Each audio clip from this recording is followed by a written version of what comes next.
চূড়ান্ত বিচার শেষে যখন জান্নাত ও জাহান্নামের ফয়সালা হয়ে যাবে, তখন শুরু হবে অনন্ত জীবনের পথে শেষ এবং সবচেয়ে কঠিন পরীক্ষা। এটি হলো জান্নাত এবং জাহান্নামের মাঝখানে রাখা সেই ভয়ঙ্কর রাস্তা পুলসিরাত। পুলসিরাতকে জাহান্নামের উপর স্থাপন করা হবে। এটি ঘোর অন্ধকারের মধ্যে থাকবে, এমন এক ভয়ঙ্কর অন্ধকার যে মানুষ তার নিজের হাতটিও দেখতে পাবে না। এই সেতুটি হবে চুলের চেয়েও চিকন এবং দুই দিকে ধার দেওয়া তরবারির চেয়েও অনেক বেশি ধারানো। এর নিচের দিকে থাকবে ধারালো কাঁটা এবং এটি হবে অত্যন্ত পিচ্ছিল। আর এর নিচেই থাকবে লক্ষ কোটি মাইল গভীর দাও দাও করে জ্বলতে থাকা জাহান্নাম। জাহান্নাম রাগে এমনভাবে গর্জন করতে থাকবে যে তার শব্দে কোটি কোটি মানুষের অন্তর ভয়ে কেঁপে উঠবে। আগুনের বিশাল বিশাল কালো শিখাগুলো সেতুর দিকে আসতে থাকবে, যেন নিচের দিকে তাকিয়ে থাকা মুনাফিকদের গিলে খাবার জন্য অপেক্ষা করছে। সেই ভয়ঙ্কর অন্ধকারে পথ চলার জন্য প্রত্যেক ব্যক্তিকে তার দুনিয়ার ঈমান অনুযায়ী নূরের আলো দেওয়া হবে। এই নূর আসবে তাদের নেক আমল থেকে। যার ঈমান যত শক্তিশালী, তার আলো তত উজ্জ্বল হবে। কারণ নূর হবে এতটাই উজ্জ্বল যে তা সূর্যের মতো বহু দূর পর্যন্ত আলোকিত করে রাখবে। কারণ নূর হবে পূর্ণিমার চাঁদের মতো। আবার কোনো কোনো ঈমানদারের নূর থাকবে শুধু তার পায়ের বৃদ্ধাঙ্গুলে, যা একবার জ্বলবে আরেকবার নিভে যাবে। আর মুনাফিকদের কোনো আলোই থাকবে না। তারা সেই ঘুটঘুটে অন্ধকারেই পথ চলা শুরু করবে। প্রত্যেক মানুষকে, সে নবী হোক বা সাধারণ মানুষ, এই পুলসিরাত পার হয়েই জান্নাতে যেতে হবে।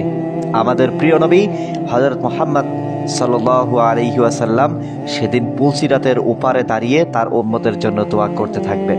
তিনি বলবেন, হে আল্লাহ, আমার উম্মতকে রক্ষা করুন, আমার উম্মতকে রক্ষা করুন।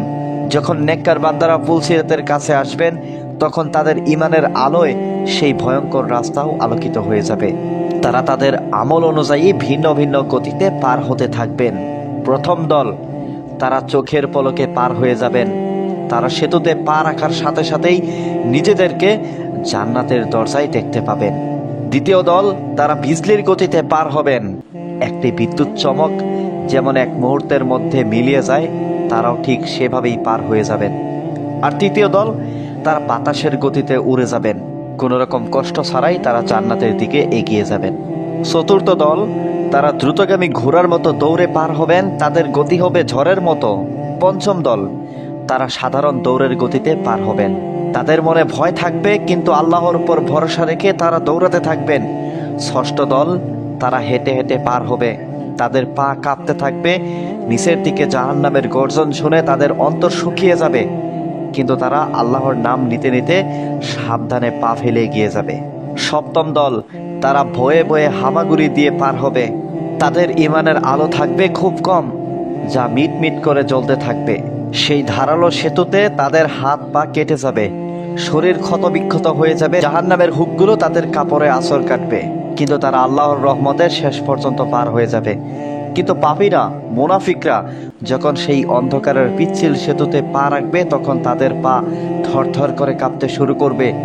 তাদের কোনো আলো থাকবে না। তারা নেককারদের আলোর দিকে তাকিয়ে এগোতে চেষ্টা করবে, কিন্তু মুনাফিকদের আলো আল্লাহ নিভিয়ে দেবেন। তারা এক পা এগোবে তো 10 পা পিছিয়ে যাবে। সেই চুলের চেয়েও চিকন রাস্তায় তারা ভারসাম্য রাখতে পারবে না। ঠিক সেই মুহূর্তে পুলসিরাতের দুই পাশে থাকা জাহান্নামের ধারালো হুক, যেগুলো আল্লাহর হুকুমে অপেক্ষায় ছিল, সেগুলো বিদ্যুৎ গতিতে এসে তাদের শরীরে গেঁথে যাবে। সেই হুকগুলো তাদের মাংস ছিঁড়ে ফেলবে, তাদের শরীরকে ক্ষতবিক্ষত করে দেবে। তারা বাঁচার জন্য ভয়ঙ্কর চিৎকার করতে থাকবে। এমন এক ভয়ঙ্কর দৃশ্য যা শুনে বাকিরাও ভয়ে কেঁপে উঠবে, কিন্তু তাদের বাঁচানোর মতো কেউ থাকবে না। অবশেষে তারা সেই ধারালো সেতুতে ভারসাম্য রাখতে না পেরে এক ভয়ঙ্কর চিৎকার করে নিচের গনগনে জাহান্নামের আগুনে পড়ে যাবে। এভাবেই পুলসিরাতের এই চূড়ান্ত পরীক্ষার মাধ্যমে নির্ধারিত হয়ে যাবে মানুষের অনন্ত ঠিকানা। যারা সফলভাবে পার হতে পারবে, ফেরেশতারা তাদের স্বাগত জানানোর জন্য জান্নাতের দরজায় অপেক্ষা করতে থাকবেন। আর যারা পুলসিরাত পার হতে না পারলেও তাদের পতন শুরু হয়। এক ভয়ঙ্কর চিৎকার করতে করতে তারা জাহান্নামের সেই ভয়ঙ্কর গভীরের দিকে পড়তে থাকে। হাদিসে এসেছে, একটি পাথরকে জাহান্নামের কিনারা থেকে নিচে ফেলা হলে তার 70 বছরেরও বেশি সময় লাগে ওই জাহান্নামের তলায় পৌঁছাতে। একবার ভাবুন, সেই মুহূর্তটি কত দীর্ঘ আর ভয়ঙ্কর হবে। যখন তারা জাহান্নামের তলায় গিয়ে পড়বে, যখন প্রথম যে জিনিসটা তারা অনুভব করবে তা হলো এক অসহ্য গরম, এমন এক তাপ যা দুনিয়ার কোনো আগুনের মতো নয়। জাহান্নামের আগুন দুনিয়ার আগুনের চেয়ে 70 গুণ বেশি শক্তিশালী এবং এর রং ঘুটঘুটে কালো।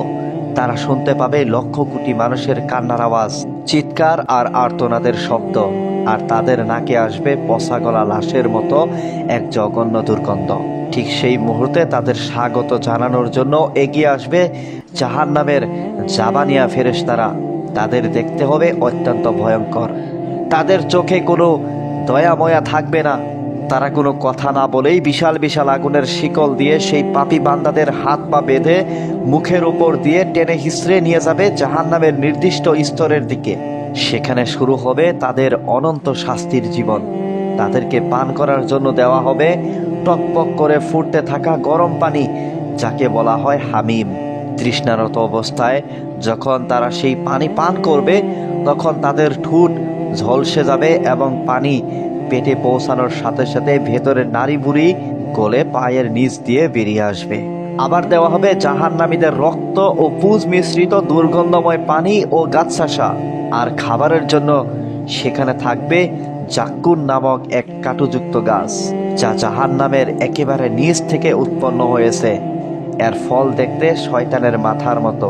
ক্ষুধার জ্বালায় যখন জাহান্নামীরা এটা খাবে, তখন তা তাদের গলার মধ্যে কাঁটার মতো আটকে যাবে। তারা না পারবে গিলতে, না পারবে বের করতে, আর পেটের ভেতরে গিয়ে এটি ফুটন্ত তেলের মতো টকবক করতে থাকবে। তাদেরকে পরানো হবে আলকাতরার মতো লিপলিপে পদার্থের পোশাক এবং আগুনের পোশাক।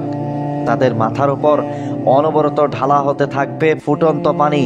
জাহান্নামের আগুন তাদের শরীরকে পুড়িয়ে কয়লা করে দেবে, কিন্তু যখনই তাদের শরীরের চামড়া পুড়ে গলে যাবে, তখনই সেখানে আবার নতুন চামড়া লাগিয়ে দেওয়া হবে, যাতে তারা এক মুহূর্তের জন্য শাস্তি থেকে মুক্তি না পায়, যাতে তারা শাস্তির স্বাদ একটানা ভোগ করতে পারে। তাদেরকে পেটানোর জন্য থাকবে লোহার বিশাল বিশাল হাতুড়ি। এক একটি আঘাতের ফলে তাদের মাথার খুলে চূর্ণ বিচূর্ণ হয়ে যাবে এবং তারা ব্যথায় এমনভাবে চিৎকার করতে থাকবে যা শোনার মতো কেউ থাকবে না। তারা এই ভয়ঙ্কর শাস্তি থেকে বাঁচার জন্য মৃত্যুর জন্য আকুল হয়ে চিৎকার করবে, হায় যদি আমাদের মৃত্যু হতো, যদি আমাদের এখানেই সব শেষ হয়ে যেত। কিন্তু সেদিন আর কোনো মৃত্যু থাকবে না। তারা জাহান্নামের প্রধান প্রহরী মালিক ফেরেশতার কাছে আকুতি করে বলবে, হে মালিক, তোমার রবকে বলো যেন তিনি আমাদের এখানে শেষ করে দেন। আল্লাহ ওই পাপী মুনাফিক জাহান্নামীদের হাজার হাজার বছর পর অত্যন্ত কঠোরভাবে উত্তর দেবেন, না, তোমাদের এখানেই চিরকাল থাকতে হবে। তারা তখন জান্নাতীদের দেখতে পাবে এবং তাদের ডেকে বলবে, হে জান্নাতের মানুষেরা, দয়া করে আমাদের উপর একটু পানি ঢেলে দাও। আল্লাহ তোমাদের যে খাবার দিয়েছেন সেখান থেকে সামান্য কিছু আমাদের দাও। জান্নাতীরা উত্তর দেবে, আল্লাহ এই সব কিছু কাফেরদের জন্য হারাম করে দিয়েছেন। হতাশা আর আফসোস করতে থাকবে ওই জাহান্নামীরা। তারা একে অপরকে দোষারোপ করতে থাকবে। অনুসারীরা তাদের নেতাদের বলবে, তোমরাই তো আমাদের ভুল পথে নিয়ে এসেছিলে। নেতারা উত্তর দেবে, আমরাও তো নিজেরাই ভুল পথে ছিলাম। বাবা তার ছেলের থেকে, ছেলে তার বাবার থেকে পালিয়ে বেড়াবে, কিন্তু পালানোর কোনো জায়গা থাকবে না। এটাই হলো জাহান্নাম, অনন্ত কষ্ট আর আফসোসের এক উপত্যকা, যা থেকে বাঁচার কোনো উপায় থাকবে না, চিরকাল চিরজীবন। কিন্তু যারা পুলসিরাত সফলভাবে পার হতে পেরেছিল, ফেরেশতারা তাদের স্বাগত জানানোর জন্য অপেক্ষা করছিলেন। তাদের সাথে তখন কি হচ্ছিল, কেমন ছিল তাদের সেই প্রথম মুহূর্ত, কেমন হবে জান্নাতের সেই অনন্ত সুখের জীবন, সেই শান্তির বর্ণনা আমরা জানব পরের পর্বে। মহান আল্লাহ রাব্বুল আলামিন আমাদের সবাইকে পুলসিরাতের এই কঠিন পরীক্ষা সহজ করে দিন এবং জাহান্নামের ভয়ঙ্কর শাস্তি থেকে রক্ষা করুন। আমিন।